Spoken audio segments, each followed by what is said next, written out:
الله الرحمن الرحيم الحمد لله الذي نور قلوب العارفين بنور معرفته وأثبت فؤاد أنبيائه وأوليائه بقصص الأنبياء والمرسلين وأكمل إيمان المسلمين والمؤمنين بولاية علي أمير المؤمنين عليه السلام.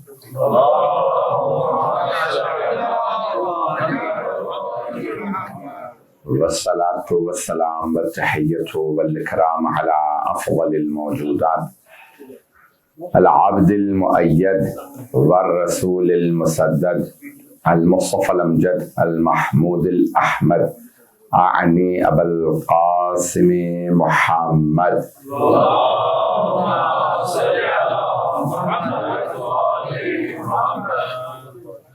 وعلى روحه ونفسه وصهره ووسيه سيد الأتقياء والأصفياء مولى الموالي إمام المتقين علي بن أبي طالب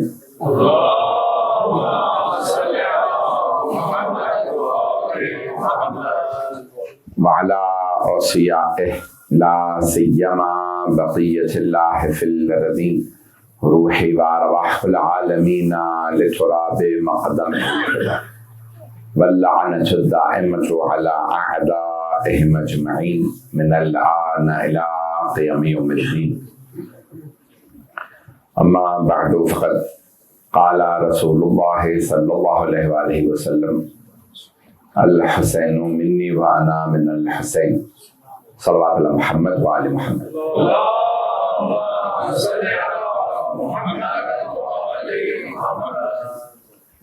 First of all, I'd like to congratulate everyone that is present here on the auspicious occasion of the Wiladat.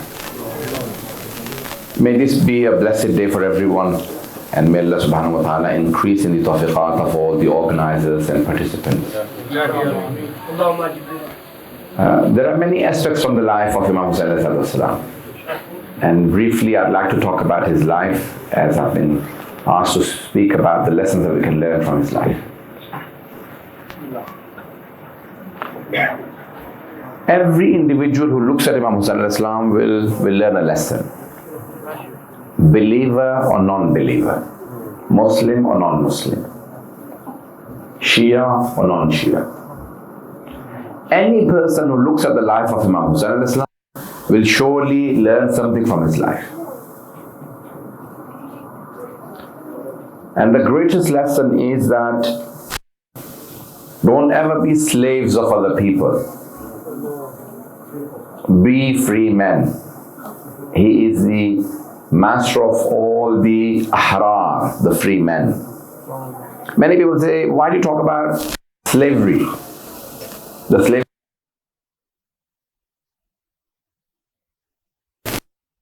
has it finished? The formation or the form of slavery, but there is still slavery that exists today. لا تكن عبد غيرك وقد جعلك الله حرا. Don't be slaves of other people. Allah has made you a free man. The greatest lesson from the life of Islam is freedom. Sometimes, like they take a horse from a jungle and they put him in a big field and say, "You're." So the horse feels it's free. It doesn't realize that I am encompassed in I'm not free. So sometimes they give you everything in your hand and say you are free. What they mean is that you are free to do certain things but not everything. Can you just move forward a little? There is no space at the back now.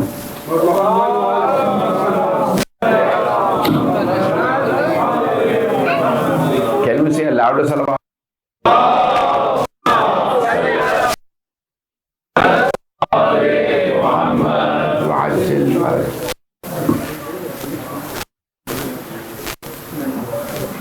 So there are many special aspects of the life of Islam. When he comes to this world on the 3rd of Shawwal, there are many people who express the extreme love for Imam Hussain. Everyone loves their children, grandchildren, but there is special love.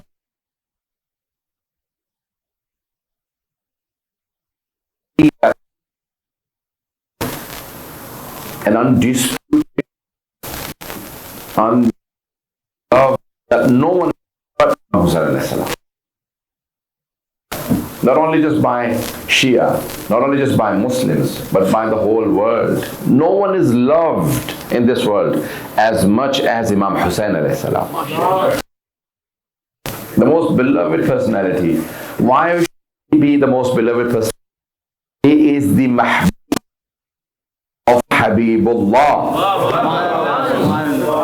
Mahbub means the beloved. Habib can be the lover or the beloved. But when we say Habibullah, the Holy Prophet is, yes, he loves Allah subhanahu wa ta'ala, he's the lover of Allah, but he is the most beloved of Allah subhanahu wa ta'ala. And the most beloved to the Holy Prophet is Hussain ibn Ali. There are many, and I will probably in a few more minutes to move forward a bit. No space at the back again. More people have come. Can I just request one last move forward?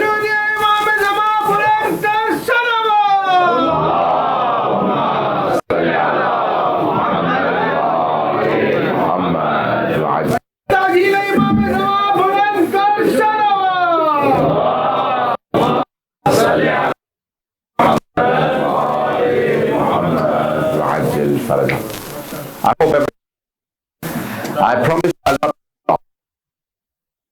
So long as you're listening, then I will explain a few aspects from the life of Imam Hussain. So he is the most beloved. You know, even the non-Muslims love him. They may have jealousy. Many non-Muslims do. But everyone loves Hussain ibn Ali. Even non-Muslims deserving of love. Hindus, Christians, everyone loves him. He came to this world to be loved. There are many stories associated to the love of the Holy Prophet for Imam Islam. You've heard of al-Mu'mineen Hazrat Salama radiallahu anha. She was the only wife of the Holy Prophet that was still alive at the incident of Karbala. And she was very elderly because when she got married to the Holy Prophet in second Hijrah or the third Hijrah after Uhud, even then she was a small children.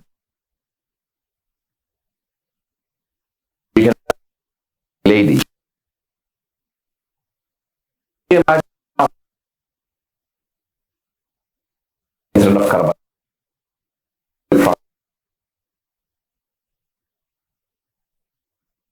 She was very elderly. Her back was not straight.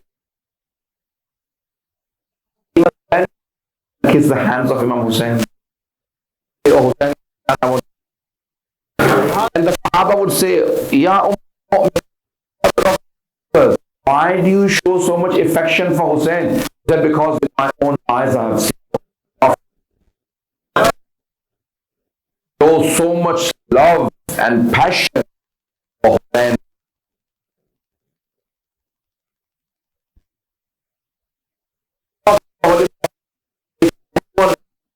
Is Hussain ibn Ali. I have seen the Holy Prophet. Baby. You know, when Imam Hussain was born, Hazrat Salama, what she would do? She would come to the house of Hazrat Fatima. Difficult for you to talk because they were just 1 year. Can I see the younger one?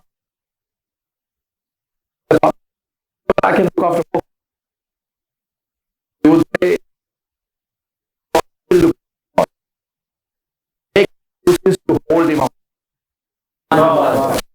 excuse is old. And when others ask, why do you love Hussein so much? Because I have the Holy Prophet. When you love someone, he automatically builds love for you. Hazrat Salama, and you always show respect and special love amongst all his grandmother. He had special love. Why? He loved. They say that he would always hold him and say, Ya Rasulullah, why do you? And he would explain, oh, this time be tortured and killed in the prison. All incidents is all the part that I see.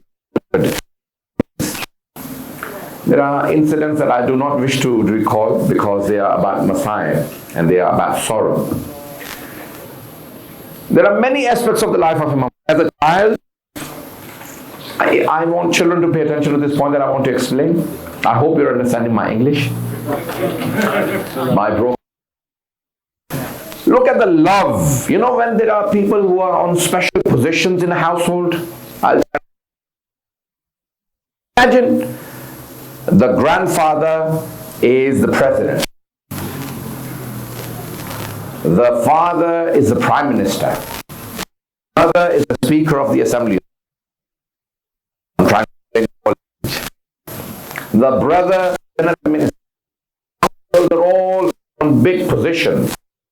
And there's a small child. Do you think any one of those people in big positions would be a small child? Grow up for us to. What if the father of a child is Sayyidul Awliya?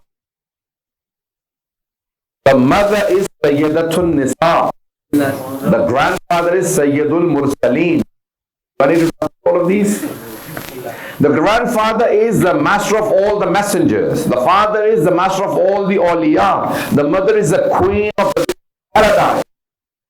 The brother is Sayyidah Shababi Ahlil Jannah. One uncle is Ja'far al-Tayyar. One uncle is Hamza Sayyid al-Shuhada. I'm not sure people are here. Every single person in the household. The maternal grandmother is Khadijatul Kubra Malikatul Arab, the richest woman in the Arabian. The paternal grandfather is Sayyid Bapa Abu Talib. Every single person in the family is important, and there is a child called Hussein. He would turn to all of them. These are my words. He would say, oh my grandfather, Ya Rasulullah, I will save your risalah. I'll give my life, but I will not let the people disbelieve in you. Oh my grandmother, I will not allow the people to disrespect you. Oh my father, I will make sure that people believe in your wilayat. Oh my mother, I will make sure that the people believe in your ismat and fallibility. He will make sure that each and every individual believes in the greatest personalities that he is born among. Each one of those personalities will say, oh Hussein, we hold these positions from Allah subhanahu wa ta'ala, and you are the savior of all of these positions. He is the savior, he is Munji, he is the greatest savior that the history has seen. He is Hussein.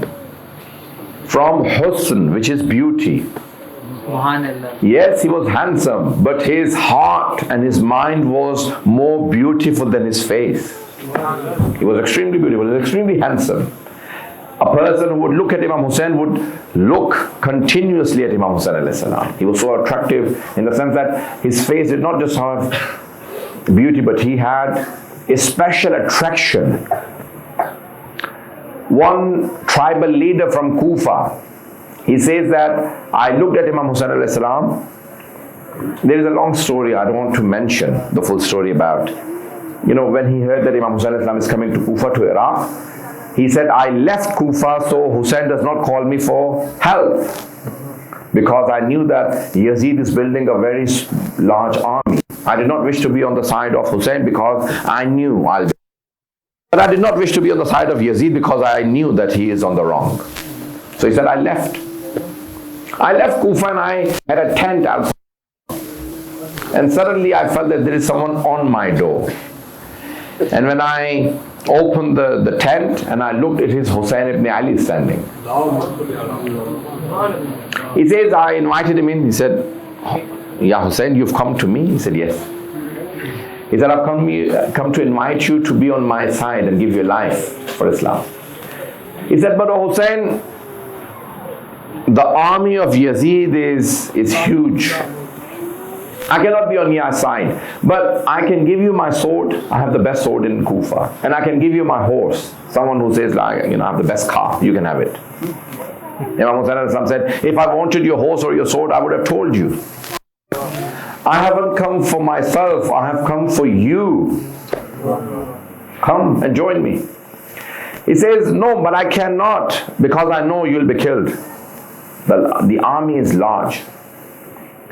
Imam Hussain says, "Then I don't want anything from you, I'm leaving." He says, "Please, you've come to my tent, eat, drink. There are a lot of fruits I have everything," because he was a tribal leader.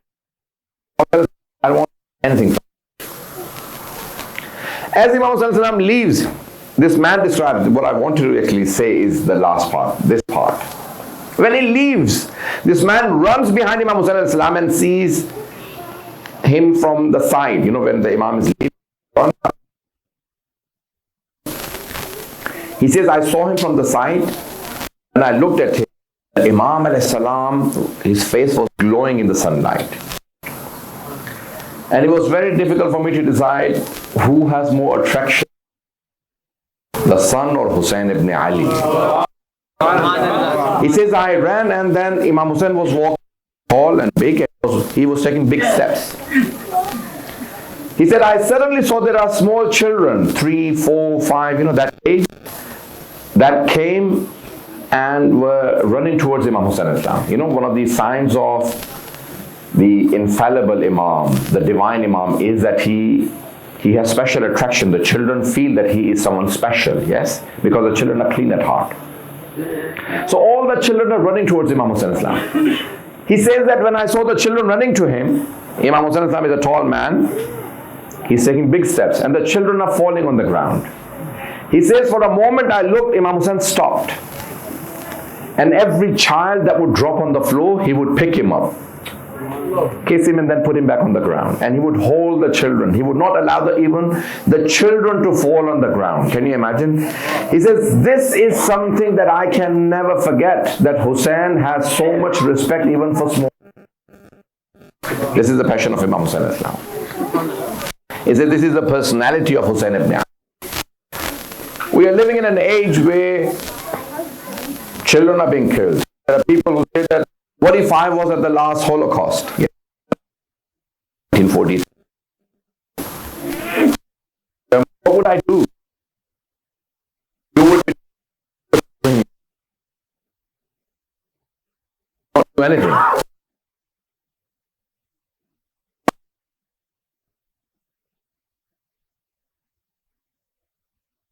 I have no threat to my iman, I have no threat to my life. Yazid has taken over, my life is safe, I'll stay where I am. He says, no, leader, if the ummah is taken over by someone like Yazid, Islam. Goodbye to Islam. Otherwise, I have to buy 57 countries, Muslim countries today. So,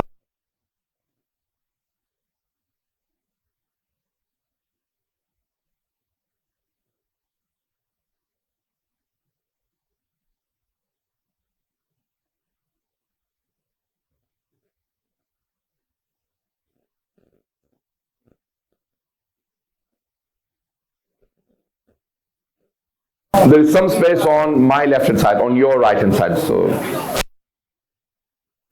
loud salawat.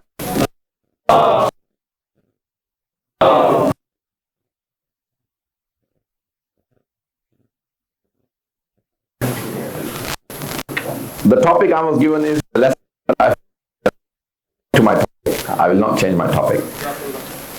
So there are many aspects of his life. Today, when slavery exists, it hasn't been abolished. There may be a plastic card, there may be a credit card that ties you, there may be a stone that ties you. The formation means they don't have chains in your feet, in your legs. The chains is different today. But the slavery still exists. Imam Hussain said, don't ever be slaves of other people.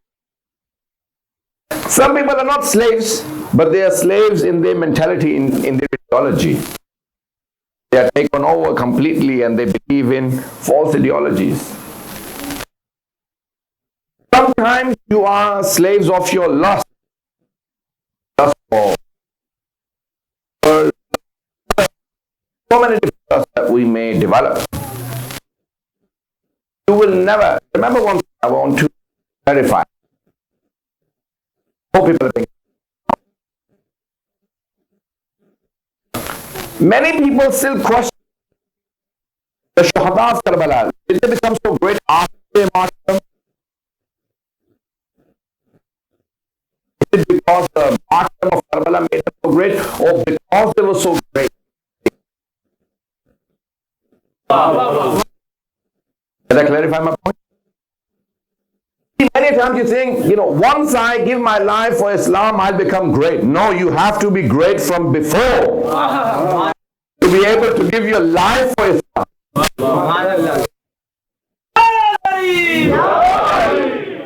You see, Hazrat Abbas alayhi salam, Mawla Abbas alayhi salam, there is a very beautiful phrase in Urdu I would like to say and then probably translate. मौला अब्बास की जिंदगी को शहादत ने सिर्फ 4 चांद लगाए हैं. Martyrdom in Karbala gave him a special glory, but he was already a great. Hazrat Abbas was already great. It's not because of martyrdom that he's become. He was already Abbas ibn Ali. No other man would make it to become the leader of Hussein's army had it not been at the stature of Abbas ibn Ali. It would only take Ali Akbar alayhi salam to be the son of Hussein. No other man could become Ali Akbar. No man could become Asim ibn Hassan. Look what Imam Hussain did. He trained them all and then he brings them and then he says, leave. They only want my life. They only want to kill me. They don't want to kill you. You can leave.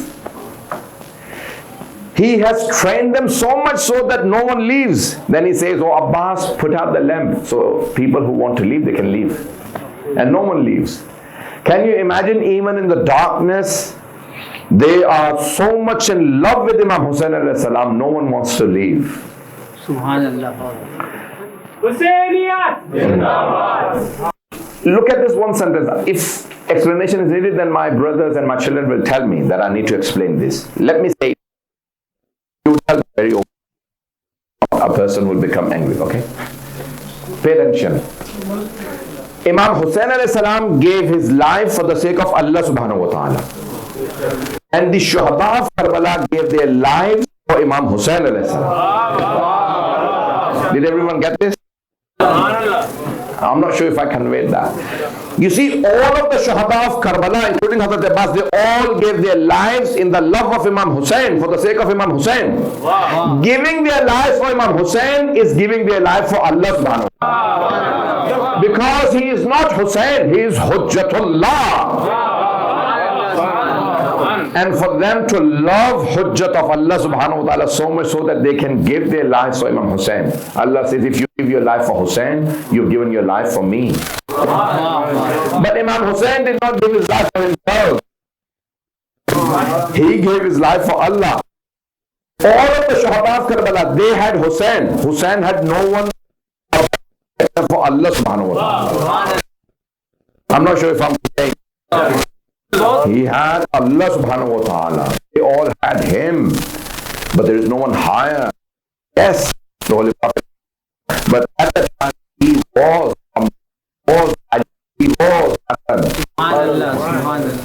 He knew that this hand does not belong to me. When Yazid said, oh Hussain, pay allegiance, give your hand in my hand. Imam Hussain knew this hand is not mine.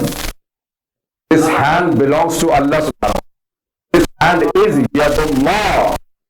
This hand is the hand of the Holy Prophet. This hand belongs to Imam Ali. This hand belongs to Fatima Zahra. This hand belongs to Hassan. The hands, he said,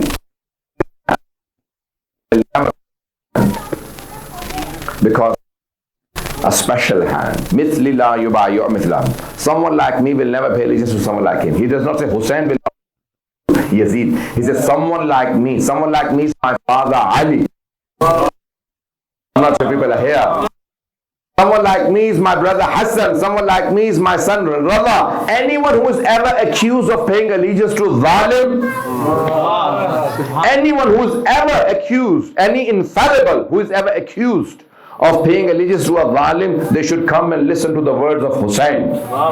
Mithli la yubayu mithla. Someone like me would never pay allegiance to someone like him. Never infallibility bows down to oppression. They may claim, but never ever infallibility.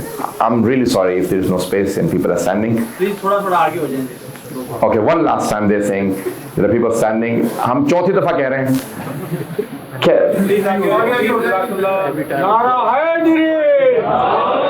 बड़ा centre बनाया मुर्दाबाद. बेटा, can just take the phone. Sorry.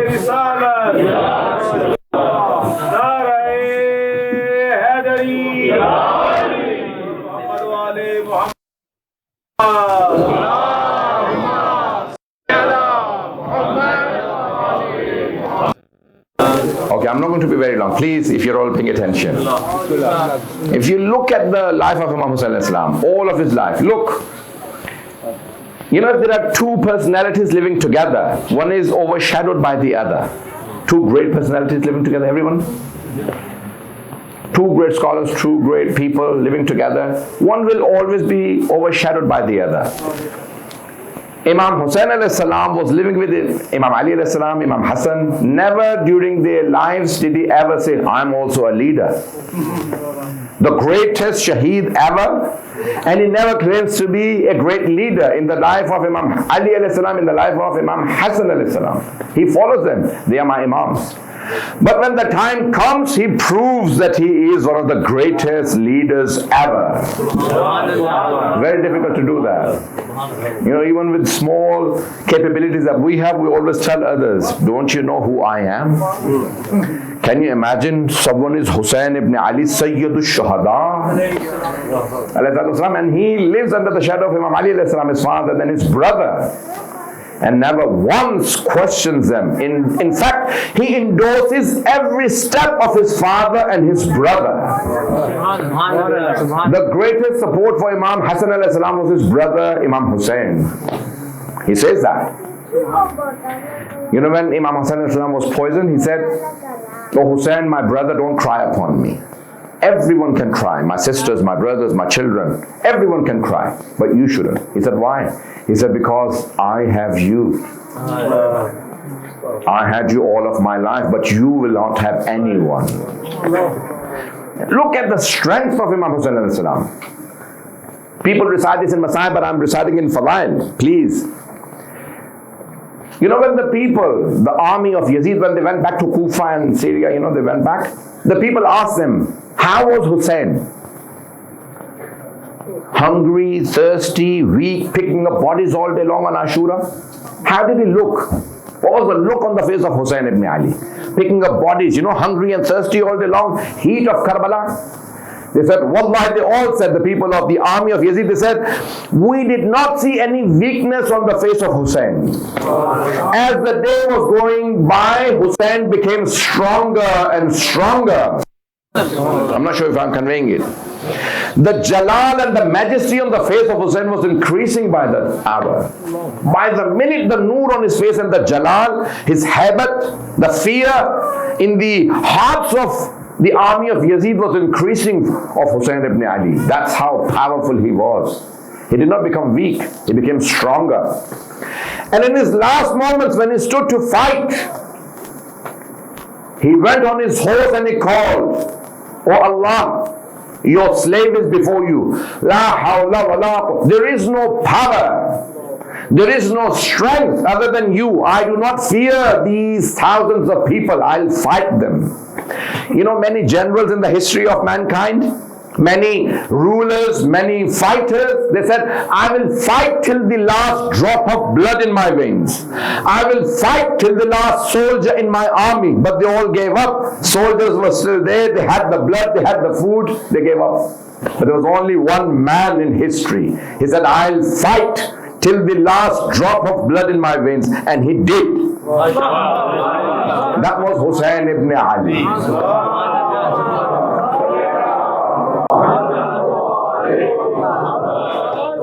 You see, there are many people who claim big, but when it comes to deliver, they short fall of delivering what they promised. I'm not talking about Pakistan. I know majority are from Pakistan at the moment. They've only had an election, last week, and people are quite angry. But I'm not talking about Pakistan. I'm just talking in general, all over the world. Politicians, leaders, greatest of the leaders will promise, they will not deliver. Hussein ibn Ali alayhi salam promised and he delivered. He said, "Oh Allah, I will fight. I'll make my children orphan for you, for your religion, for my grandfather, your messenger, your Rasul. I'll give my life.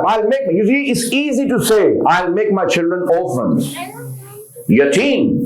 Hussein alayhi salam says to his children, you know what he says in the last moments when he's seeing off his son and his sister? Then he leaves the tent and his daughter runs out and holds the legs of his horse. And he says, "Please go back to the tents." He said, "But Father, anyone who leaves doesn't come back. Don't leave." He now does not just express his love. He says, "Oh my daughter, remember, tonight when your mother puts you to bed, to sleep, don't insist that I want to sleep on the chest of my father." Look at a man who knows that these children are the most beloved to me. He stands up and he says, "Oh Allah, I promised." When his uncle, his father's cousin, his grandfather's cousin, Hazrat Abdullah ibn Abbas, radiyallahu anhu, Hazrat, famous person who memorized the whole of the Quran, memorized thousands of traditions, yes? A companion of the Holy Prophet, he wrote the parts of Quran. Many, he's a big muhaddis, one of the greatest scholars in the Muslim Ummah. The Shias and Sunnis all respect him, Abdullah ibn Abbas. Abbas was the uncle of the Holy Prophet and Imam Ali, and his son, Abdullah. He was quite elderly at the time of Karbala, in his 70s. He came and he said, "Oh Hussein, don't go to Iraq, don't go to Karbala, don't. Yazid will kill you." He said, "I know he will kill me." Abdullah ibn Abbas had lost his sight. He said, "You do?" He said, "Yes, I'm going for shahadat, I'm going for martyrdom." He said, "If you're going for martyrdom, then I don't understand why are you taking your sisters, your daughters, and the female members of your family?" He said, "Because I will save Islam and my sisters will save me." What Yazid was planning to do is, within a small place called Karbala, we will encompass him from him. The army will block him from all around and kill him. Kill him, his sons, his brothers, his companions, everyone. No one will know what happened. We will give the narrative. I'm not talking about Gaza. Yes? We will give the narrative. The journalists will decide. And the journalists, who did they belong to? The reporters, Ruwat. The history has Ravis. Yes. History has Ravi, is called Ravi. Ravi, which is a reporter. Today you call them journalists. Yes? So they won't report. The reporters were all paid by Yazid. They were all present in Karbala to say what happened. We will derive the motive. We will say what happened. They thought, what can these women do? Elderly, weak women, we will take them as captives to the streets They did not understand these are daughters of Ali. They will change the narrative. They will report the truth. And that was the mistake that Yazid made. He thought, what can they do? You know, Yazid used to fear Abbas ibn Ali alayhi salam. Imam Ali alayhi salam's son Abbas used to fear him. With his name, he would be trembling. Oh, I don't want Abbas to come to see. Kill him in Karbala. He used to fear Hazrat Abbas, a tall, strong man. And he used to not fear a weak woman. Allah said, oh Yazid, Zainab will defeat you in your own palace. She will walk in and give a sermon. You will then see the power of the children of Ali and the grandchildren of Muhammad sallallahu alaihi wasallam.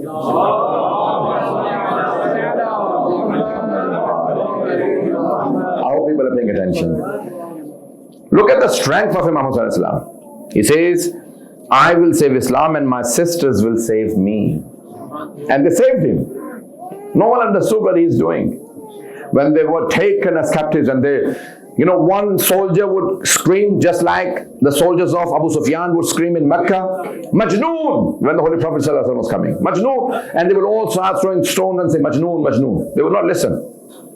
Crazy man, you know, astaghfirullah to the Holy Prophet.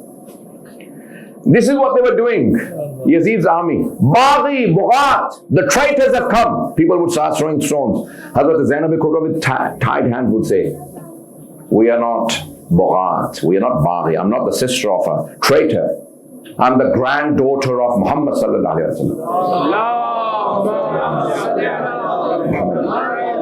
wasallam. My brother was Hussein ibn Ali, the master of the youth of heaven. The Christians, the Muslims, everyone would say, hang on, but Yazid told us you are Bughat, you are traitors. The entire narrative was controlled by the daughters of Ali ibn Abi Talib. Wow. You see, the social media was created to control. But sometimes, وَمَكَرُوا وَمَكَرَ اللَّهُ وَاللَّهُ خَيْرُ الْمَاكِرِينَ. They have their plan, Allah has His own. And Allah is the greatest of the planners. What is happening in Raza today? You know, how many people died? We don't know. We've been told about 28,000. But they say similar people may be under the rebels. Yes? Everyone paying attention? So some probably 50, 60,000 people died. Is that a lot? It is a lot. But for them, it's not a lot. They've killed 100 million people in North America, the Red Indians, to take over America. Did you know that? 100 million human beings, because they couldn't take over without killing so many people. They killed 20 million Aborigines in Australia to take over Australia. They've killed millions. 40, 50, 60,000 is nothing. They've killed millions and millions in Africa. In each and every country they've killed millions to take over Africa. But they don't want you to hear any of that. They don't want you to know any of that. It's nothing. They are regretting, why did we create all of these social medias and all these things?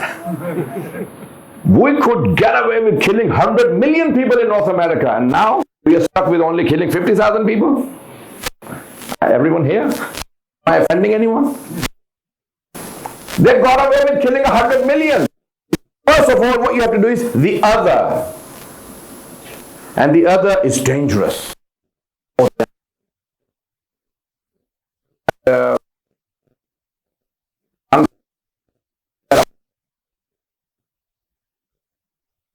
To passing through some of Central Europe.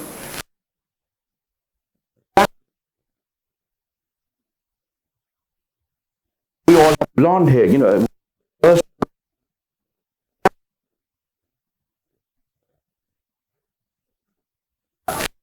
Hair said, oh, they feel like hair. What did you think?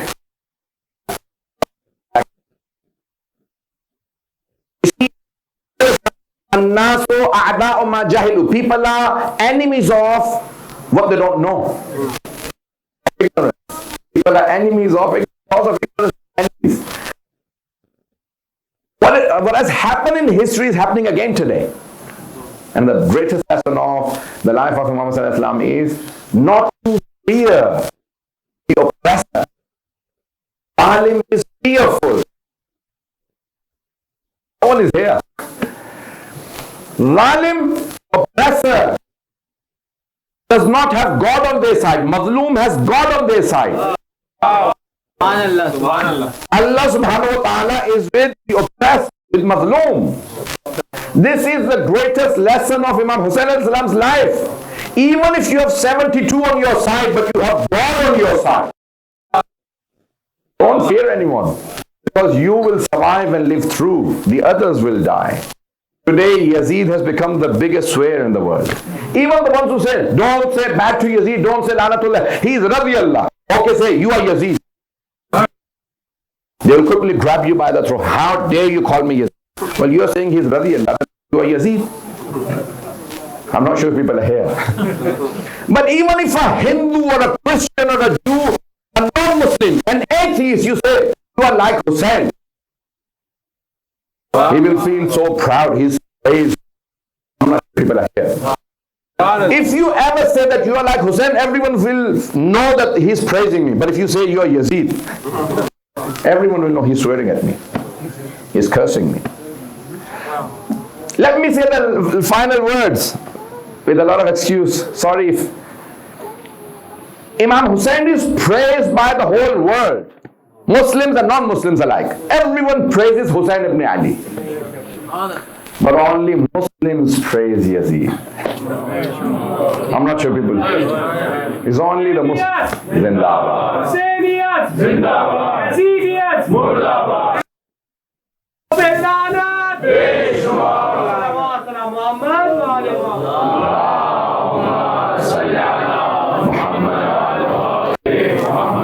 Is everyone with me that the point that I wanted to clear? It's only Muslims who will always praise Yazid. But you'll never find a non-Muslim praising Yazid. But even non-Muslims praise Hussain ibn Ali alayhi salatu wasalam. That's why Imam Zamana, when he comes, he will introduce himself in the name of Hussain. Yes? Marhum Sheikh Muhammad Bahjat, you know what he said? He said all hadith, mustanad hadith, authentic hadith say. When Imam Zamana comes, he will not say, I'm the son of the Holy Prophet, I'm the son of Ali, I'm the son, because he knows some people will believe, some people will hate. He will say, Ala ya ahl al-alam, inna jaddi al-Husayn. He will introduce himself as the grandson of Hussain ibn Ali, because he knows everyone has positive message about Hussain. He will say, oh people, have you heard of Hussain? I am his grandson. I am his inheritor. So today we need to make known to the world that we are followers of Hussain. We need to announce to the world that Hussain ibn Ali is the greatest messenger of the Prophet and Islam, Quran, Ahlul Bayt. The greatest attraction to Islam is Karbala. And Karbala is because of Hussain ibn Ali. The entire message, the entire movement is based on Imam Sallallahu Alaihi Wasallam. I pray to Allah subhanahu wa ta'ala